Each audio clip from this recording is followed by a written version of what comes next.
हरे कृष्णा। श्रील प्रभुपाद की जय। श्रीमद् भगवद गीता अध्याय 2 श्लोक संख्या 72, जो कि इस अध्याय का अंतिम श्लोक है। एषा ब्राह्मी स्थिति पार्थ नैनां प्राप्य विमुह्यति स्थित्वा शामन्तकालेऽपि ब्रह्म निर्वाणं ऋक्षति।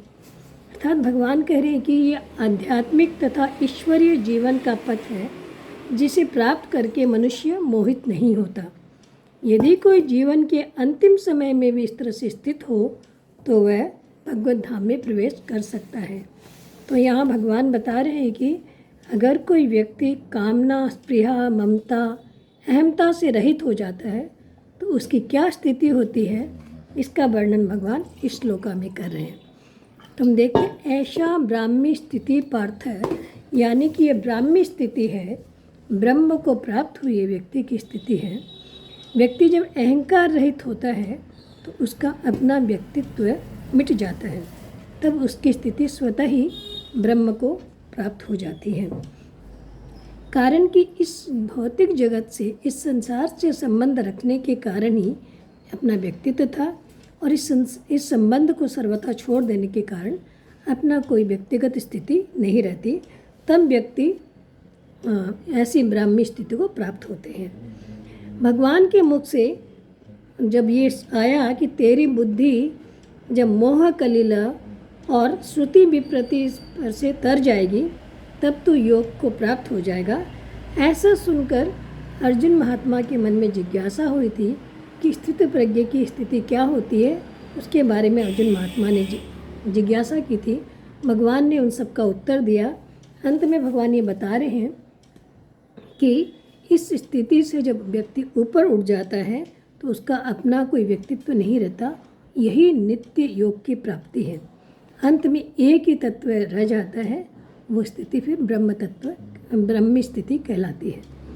फिर भगवान बता रहे हैं, नया नाम प्राप्य विमुह्यति न ए नाम। ऐसी स्थिति को प्राप्त होने के बाद व्यक्ति कभी भी मोहित नहीं होता, क्योंकि जब तक शरीर में अहंकार, ममता आदि रहती है, अहंकार रहता है तभी तक ममता होने की संभावना रहती है।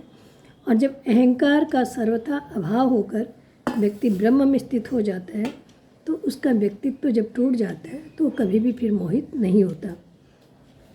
और सत्य और असत को ठीक तरह से नहीं जानना भी एक प्रकार का मोह है। तात्पर्य ये हुआ कि व्यक्ति स्वयं सत्य में होते हुए भी असत के साथ संबंध बना लेता है। उसके साथ संबंध का मानना ही मोह है। परंतु जैसे इस असत से संबंध विच्छेद होता है उसका मोह भी खत्म हो जाता है। उसके बाद भगवान बता रहे हैं, स्थित्वा श्यामंत काले भी, यानी कि ये मनुष्य शरीर जो है सिर्फ परमात्मा प्राप्ति के उद्देश्य से हमें मिला है। इसलिए भगवान हमें मौका देते हैं कि साधारण से साधारण व्यक्ति या पापी से पापी व्यक्ति ही क्यों न हो, अगर वो अंत काल में भी अपनी स्थिति को परमात्मा में स्थित कर लेता है, इस जड़ रूपी संसार से अपना संबंध विच्छेद कर लेता है, तो भी उसे ब्रह्म से भी निर्वाण ब्रह्म की प्राप्ति हो जाती है, यानी कि शांति की प्राप्ति हो जाती है। तो कभी कभी मन में आता है कि पूरे जीवन भर अगर कुछ ना किया हो तो अंत काल में कैसी स्थिति हो सकती है। तो ऐसा हमने शास्त्र में एग्जाम्पल देखा है। खटवांग महाराज का, महाराज परीक्षित के जीवन में 7 दिन थे, उन्होंने 7 दिन में अपने आप को ब्रह्म में स्थित किया। तो इस तरह से हम अपने जीवन को अंत काल में भी भगवान के शरण में ला सकते हैं और इस संसार से संबंध विच्छेद करके ब्रह्मी स्थिति को प्राप्त कर सकते हैं। यहाँ उसके बाद भगवान ने बताया कि ब्रह्म निर्वाण मृक्षति, तब वो उसका जब जड़ता से संबंध विच्छेद हो जाता है तो वो अंत काल में भी अगर इस राग को छोड़ देता है तो अपनी स्वाभाविक स्थिति जो स्वतः सिद्ध है उसको प्राप्त करके व्यक्ति अपना उद्धार कर सकता है।